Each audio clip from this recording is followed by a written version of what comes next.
دعا ہے رب ذوالجلال سے کہ ذکر کے صدقے میں اس گھر میں رحمتیں اور برکتیں نازل ہوں، مصائب و آلام دور ہوں، اور سب آپ کے مومنین اس ذکر کو سماعت فرما رہے ہیں وہ کائنات عالم کے ہر غم سے بری ہوں۔ ان تمام دعاؤں کی قبولیت کے لیے کفا آواز بلند سے اللہم صلی علی محمد وآلہ محمد، اللہم صلی علی محمد وآلہ محمد۔ اللہ الرحمن الرحیم وبہ نستعین والحمد للہ رب العالمین وصلی اللہ علی سیدنا محمد وآلہ الطیبین الطاہرین المعصومین، اما بعد۔ صاحبان فکر و شعور، ماہ سفر ہم سے رخصت ہو گئے۔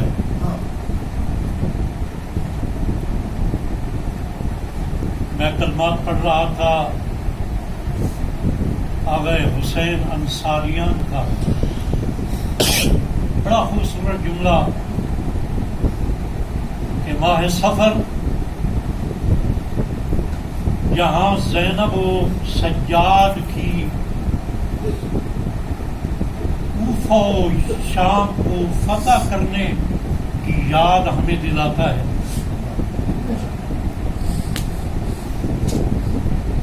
وہاں یہ ماہ سفر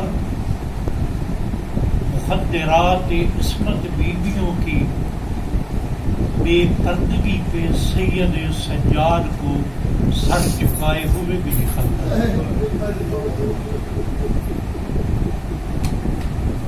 اور اس مہینے کا آخر ہمیں رحلت رسول خدا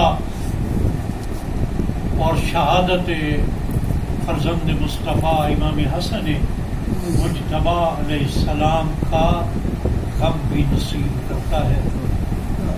آج ہم بارگاہ نبوت و امامت میں، بارگاہ عصمت کبریٰ میں جناب فاطمۃ الزہرا سلام اللہ علیہا صلی علی محمد ان کے بڑے بیٹے کا پرسہ دینے کے لیے یہاں پہ بیٹھے ہیں، اور یہ ماہ سفر کی یہ نیام عزا کی آخری پرسہ داری ہے۔ اس کے بعد ماہ ربیع الاول آ جائے گا تو صرف ذکر رسول خدا صلی اللہ علیہ وسلم ہوگا۔ اپنے اذکار کی قبولیت کے لیے کفا بابا بلند صلوات اللہم صلی علی محمد وآلہ محمد۔ رحلت نبی اکرم صلی اللہ علیہ وآلہ وسلم بھی ہے 28 سفر کو، اور شہادت امام حسن مجتبیٰ کی۔ برادران اسلام کی ایک کثیر تعداد 12 ربیع الاول کو ہی وفات نبی خاتم اور ولادت نبی خاتم صلی اللہ علیہ وآلہ وسلم کو مناتی ہے، اور ہمارے مجتہدین نے اور رہبر کبیر امام خمینی نے کیا خوبصورت حل نکالا کہ 12 ربیع الاول سے لے کر 17 ربیع الاول تک ان ایام کو ہفتہ وحدت قرار دے دیا، تاکہ ذکر مصطفیٰ بھی ہو اور ذکر فرزند مصطفیٰ امام جعفر صادق علیہ السلام بھی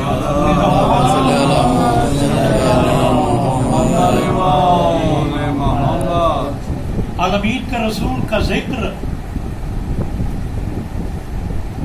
اس فرمان خداوندی کی روشنی میں کروں گا کہ عالمین کے رسول کو متعارف کراتے ہوئے رب ذوالجلال نے جو اپنے محبوب کا تعارف کرایا، جو عظمت بتائی اپنے محبوب کی، وہ کائنات عالم کے انسانوں کو مخاطب ہو کے بتایا کہ لقد کان لکم فی رسول اللہ اسوۃ حسنہ، کہ اگر کائنات عالم کے انسانوں کے لیے کوئی اسوہ حسنہ ہے، کوئی اسوہ کامل ہے، کوئی نمونہ کامل ہے، کوئی رول ماڈل ہے، تو وہ نبی خاتم صلی اللہ علیہ وآلہ وسلم کی سیرت پاکیزہ ہے، اور اس میں تمام مسلمانوں کا اجماع ہے، تمام مسلمانوں کا اس پہ اتفاق ہے، کوئی اختلاف نہیں ہے کہ کائنات عالم کے تمام انسانوں کے لیے نبی خاتم کی سیرت کو رب ذوالجلال نے نمونہ کامل بنایا۔ میں اکثر کہا کرتا ہوں کہ ہم آئمہ معصومین علیہ السلام کی سیرت کو کوئی الگ سیرت نہیں سمجھتے۔ یہ لفظ بدل کر یہ میں کہہ دوں کہ ہم مکتب اہل بیت کے ماننے والے اپنے لیے اسوہ کامل صرف نبی خاتم صلی اللہ علیہ وآلہ وسلم کی سیرت کو سمجھتے ہیں۔ پھر لوگ ہم سے سوال کر سکتے ہیں کہ آپ کے اکابر جو سنت کی تعریف کرتے ہیں، قول معصوم، فعل معصوم اور تقریر معصوم، یہ نہیں ہے کہ قول نبی خاتم، فعل نبی خاتم اور تقریر نبی خاتم، بلکہ قول معصوم، فعل معصوم اور تقریر معصوم، یعنی چہارہ معصومین علیہ السلام اس دائرے میں آتے ہیں۔ تو میں سمجھانے کے لیے اور اپنے اس ویڈیو کے ذریعے پیغام اپنے برادران اسلام تک پہنچانے کے لیے کہ ہمارا یہ ایمان ہے مکتب اہل بیت کے ماننے والوں کا کہ کائنات عالم کے انسانوں کے لیے نمونہ عمل فقط نبی خاتم صلی اللہ علیہ وآلہ وسلم کی سیرت پاک ہے، اور آئمہ معصومین علیہ السلام کی سیرت لقد کان لکم فی رسول اللہ اسوۃ حسنہ کی عملی تفسیر ہے۔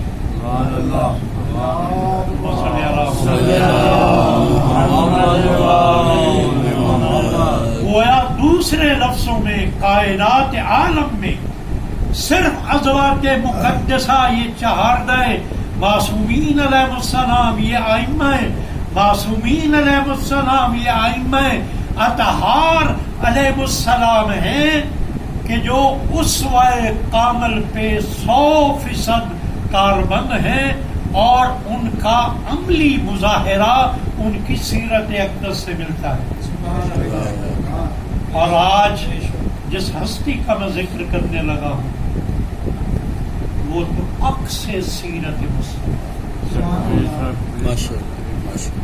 ہمارے تمام ائمہ معصومین مجموعہ کمالات ہیں، تمام ائمہ معصومین عصمت معاب ہیں، تمام ائمہ معصومین کی ولادت پاکیزہ ہوئی۔ یہ پاکیزہ ولادت کا ہی اثر ہے کہ جو بھی معصوم اس دنیا میں تشریف لا رہا ہے شکم مادر سے، وہ دنیا میں آنے پہ سب سے پہلا کام اپنے رب کی تسبیح کی صورت میں کرتا ہے۔ اس سے بڑا کام آج وہ نادان ہے کہ محمد صلی اللہ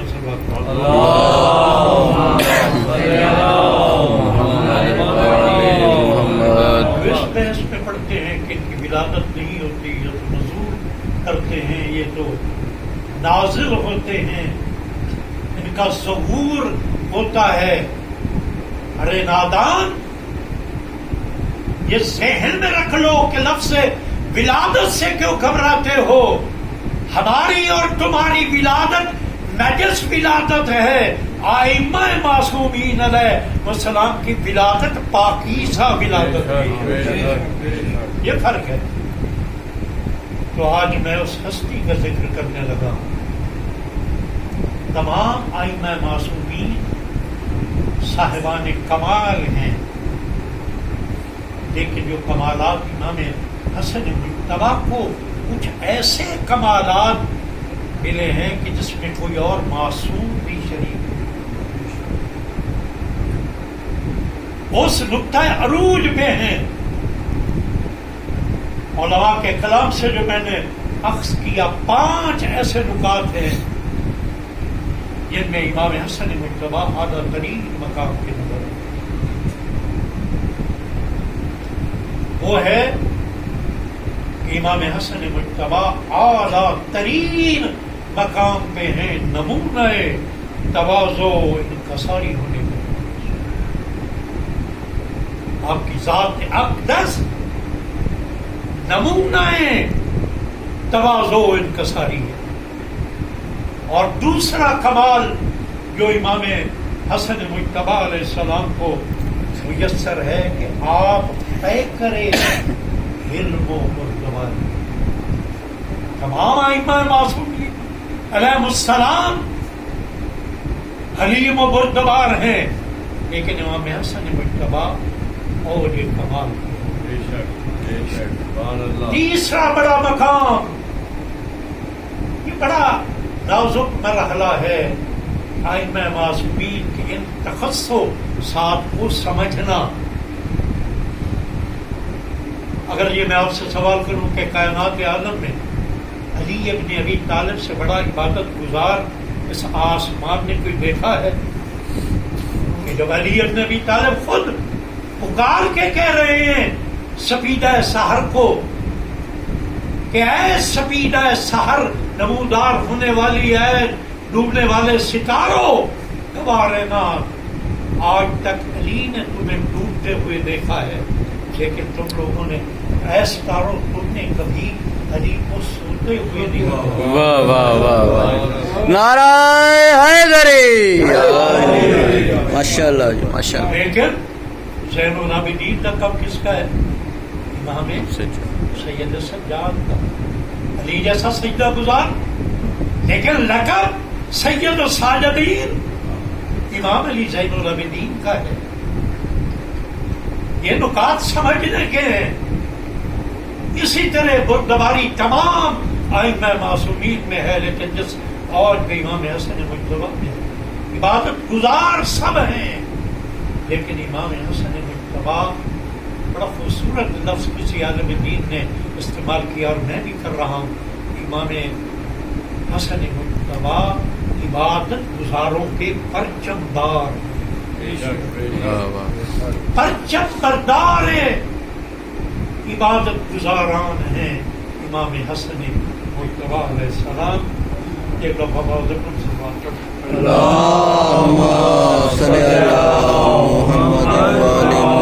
چوتھا جو بڑا مقام ہے، آپ وارے سے اوپر کامل عکس جمیل سیرت مصطفیٰ کا اے سیرت امام حسن مجتبی. اور پانچواں نقطہ کہ آپ وارے سے شجاعت نبی. آپ کی ضرور سوال کرنا ہو رہا ہے کہ ہم تو امام حسن مجتبی کا تعارف شہزادہ امن کی صورت میں سنتے ہیں. یہ شجاعت علوی کی فراست کہ امین کیسے کہہ سکتے ہیں؟ تو میں آپ کا سوال آپ کی طرف لوٹاؤں گا کہ اگر آپ کو میں یہ سوال کروں آپ سے کہ علی ابن ابی طالب کی شجاعت کا سب سے بڑا نمونہ کون سا ہے؟ مظہر شجاعت علی ابن ابی طالب آپ کی نظر میں کیا ہے؟ تو میں آپ کا سوال سننے سے پہلے میں خود جواب دے دیتا ہوں. علی جس نے خیبر کو فتح کیا، علی جو ہر جنگ کا فاتح ہے، لیکن خدا کی قسم شجاعت علی ابن ابی طالب کا سب سے بڑا مظہر وہ 25 سالہ دور خاموشی علی ابن ابی طالب ہے کہ جس میں اسلام کی مصلحت کے لیے علی نے خاموشی اختیار کی. اور امام حسن مجتبی اپنے باپ کی اسی شجاعت کے بارے سے میں یہاں جملہ میں نے آگے آپ کی گفتگو میں کرنا تھا، لیکن یہاں آ گیا. خدا کی قسم علی مولا بھی کائنات عالم کے مظلوم انسان ہے. وہ علی کہ جس کا سینہ بوجھل ہو جایا کرتا تھا اور نگل جاتے تھے صحراؤں میں اور کنویں کے نیچے اپنے سر کو کر کے اپنی گردن کو نیچے کر کے علی گویا ایسے ہوکے مارتے تھے، علی ایسی آہیں بھرتے تھے، اور پھر جب پوچھا جاتا تھا کہ سینے میں اتنے اسرار ہیں کہ لوگوں کے سماعتوں تک منتقل نہیں ہوتے، لوگ اتنا صرف نہیں رکھتے، میں مجبور ہو جاتا ہوں کہ میں اس کنویں کے آگے اپنا بوجھ ہلکا کروں۔ وہ علی کہ جس کے چاہنے والے کہتے تھے مولا ابھی گرمیاں ہیں، گرمیاں گزرنے دو، سردیوں میں جنگ لڑیں گے، اور جب سردیاں آتی تھی مولا اب سردیاں ہیں، جب موسم بہتر ہوگا، لیکن میرے مولا نام حسن بن محمد اللہم صلی علی محمد مولا امام حسن سے بڑا کوئی مظلوم ہوگا؟ آپ کے ذہنوں پہ جملہ دے رہا ہوں، آپ مظلوم کربلا کی مظلومیت پہ ماتم کرتے ہیں۔ میں آج صبح کے وقت یہ سوچ رہا تھا، تقابل اپنے طور پہ کرنے کی جسارت کر رہا تھا کہ مظلوم کربلا زیادہ مظلوم ہے یا امام حسن مجتبیٰ، تو میں نے دیکھا کربلا میں کہ حسین چراغ بجھا کے اپنے ساتھیوں سے کہہ رہے ہیں کہ اپنی بیعت کا بوجھ اٹھا رہا ہوں، چلے جاؤ میں تمہاری جنت کا ذمہ دار ہوں، لیکن حسین کے جانثار کھڑے ہو کر کہہ رہے ہیں ایک بار نہیں 70 بار یہ زندگی ملے آپ کے قدموں میں چھاور کر دوں،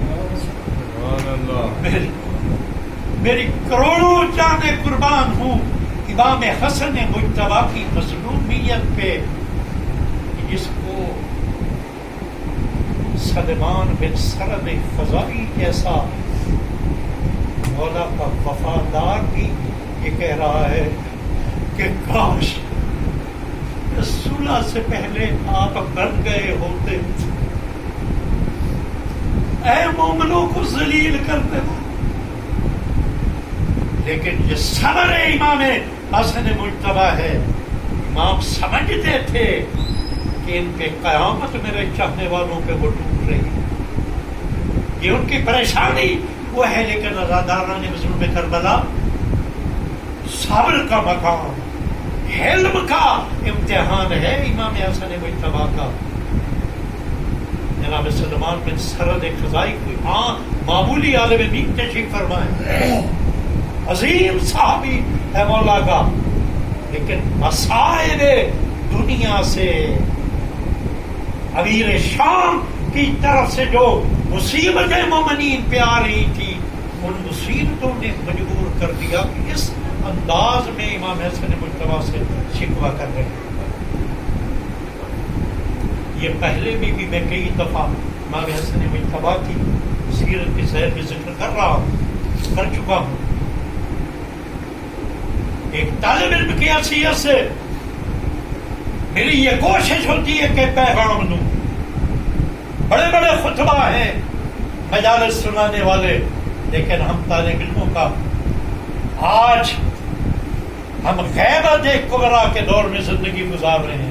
اپنے زمانے کے امام سے ہم اپنی وفاداریوں کا ذکر کرتے ہیں، لیکن یاد رکھو زمانے کے امام کے ساتھ وفا کرنا بہت مشکل کام ہے۔ امام حسن مجتبیٰ وہ مظلوم امام ہیں کہ دشمن نے نہیں، آپ کے ماننے والوں نے آپ کے نیچے سے آپ کا مسلح کھینچ لیا۔ دشمن نہیں، ماننے والوں نے آپ کی ران مبارک پہ حملہ کیا اور زخمی ہو گئے۔ معرفت امام ایک بہت مشکل مرحلہ ہے عزیزان محترم، بس یہی میرا پیغام ہے، خصوصاً نوجوانوں، اپنے زمانے کے امام سے منسلک ہونا ہے تو سیرت ائمہ معصومین علیہ السلام کا مطالعہ کریں، سنی سنائی باتوں پہ نہ رہیں، تاکہ آپ کے اندر معرفت کا حقیقی جذبہ پیدا ہو۔ ایک دفعہ واجب الصلوات پڑھیں۔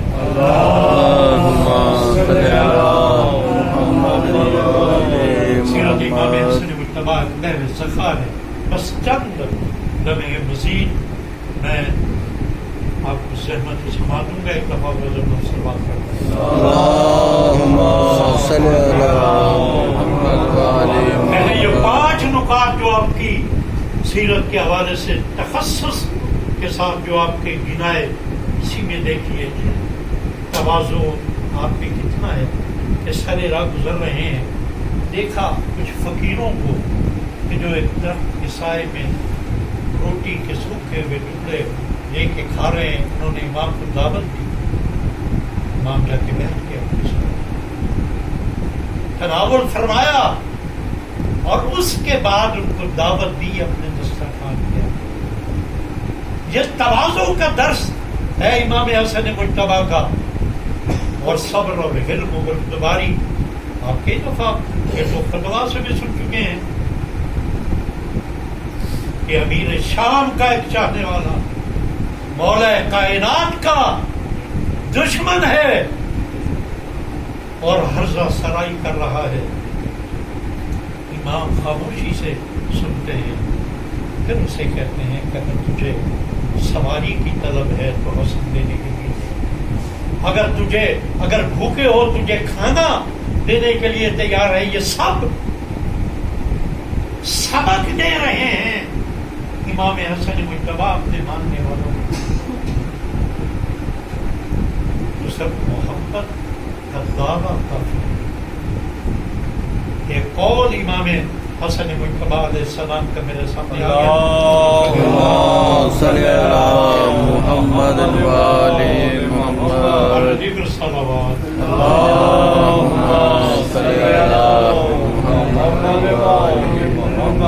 ایک شخص نے آپ کے سامنے دعویٰ کیا. دعوے کی بات کر رہا تھا نا کہ مولا میں آپ کا شیعہ. غور سے سنیے گا نوجوان. آپ کے ماننے والے نے کہا مولا میں آپ کا شیعہ ہوں. امام نے فرمایا اگر ہمارے امر و نہی میں ہمارے اطاعت گزار ہو, اگر امر و نہی میں ہمارے اطاعت گزار ہو تو پھر یہ دعویٰ کرو. اگر ایسا نہیں ہے یعنی امر و نہی میں ہمارے اطاعت گزار نہیں ہو تو پھر یہ کہو کہ اے مولا اے فرزند رسول ہم آپ سے محبت کرنے والے اور آپ کے دشمنوں سے عداوت رکھنے والے ہیں. اور امام نے یہاں بھی ایک گارنٹی دی اگر تم ایسا کہو گے تو اس میں بھی تمہارے لیے بہت خیر ہے. گویا آل محمد کا دوست دار ہونا عدو آل محمد کو اپنا دشمن سمجھنا یہ بھی بخشش کا سبب بن سکتا ہے. اس لیے ہم کہتے ہیں کہ وہ برادران اہل سنت کہ جو مقصد اہل بیت کے دائرے میں تو نہیں ہیں لیکن اہل بیت کے دشمنوں پہ براعت کرتے ہیں اور آل محمد سے محبت کرتے ہیں, ہم ان برادران اہل سنت کو بھی اپنا بھائی سمجھتے ہیں. یہ ہمیں درس دیا امام حسن مجتبی کی سیرت. ایک دفعہ بازرگت سلوات کرتے ہیں.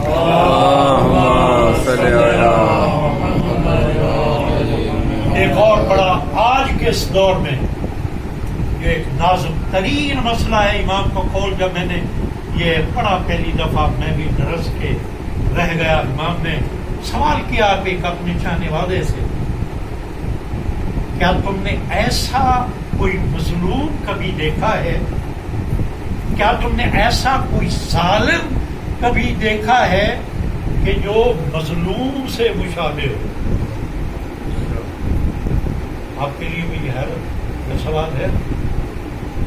آپ کے اذہان میں سوالات پیدا ہو رہے ہیں کہ مولا نے یہ کیا بات کی. کیا تم نے ایسا کوئی مظلوم ایسا کوئی ظالم کبھی دیکھا جو مظلوم سے مشابہ ہے. قائم رسول اللہ آپ خود ارشاد فرما دیں امام نے فرمایا یہ وہ ظالم ہے جو حسد کی بیماری کا شکار ہے. اور پھر امام نے اس کی وضاحت کی کہ یہ حاسد جس سے حسد کرتا ہے وہ پرسکون زندگی گزار رہا ہوتا ہے، اور یہ حاسد رنج و الم میں مبتلا ہو کے زندگی گزار رہا ہوتا ہے. یوں یہ ہے ظالم لیکن اس کی کیفیت مظلوموں جیسی ہے.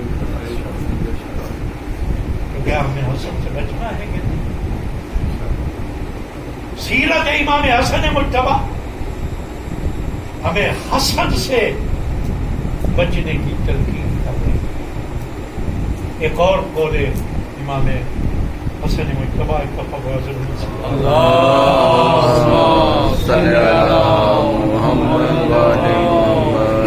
ایک شخص امام کے پاس آیا اور عرض کی یاد جب رسول اللہ مجھے اپنے ہم نشینوں میں شامل کر.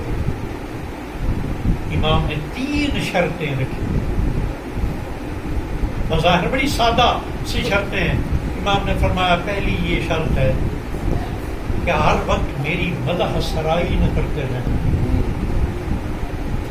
آل محمد خوشامدیوں کو پسند نہیں کرنا. یہ ہستیوں کی مدح سرائی قرآن کی آیات کر رہی ہے. عظمت خداوند قدوس نے عطا کر دی ہو کہ جنت کے دروازے پہ جن کے نام لکھے ہوئے ہوں، جن کے نام کو اللہ نے بلند کر دیا ہو، وہ ہمارے قصائد اور ہماری مدح سرائی کے محتاج نہیں ہوتے.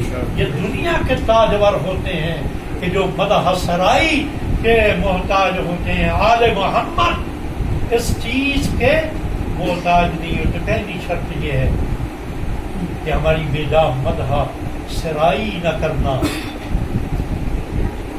اور دوسری یہ ہے کہ میرے سامنے کسی کی غیبت کبھی نہیں. بڑا مشکل مرحلہ ہے.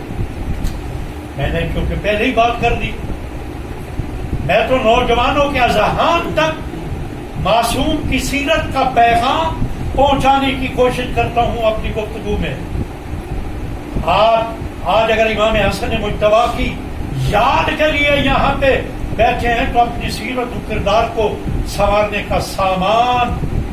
یہ غیبت کتنی خطرناک چیز ہے کہ جو ائمہ معصومین کی صحبت سے ہمیں دور کر دیتی ہے. لہذا ہمیں اس سے بچنا ہے.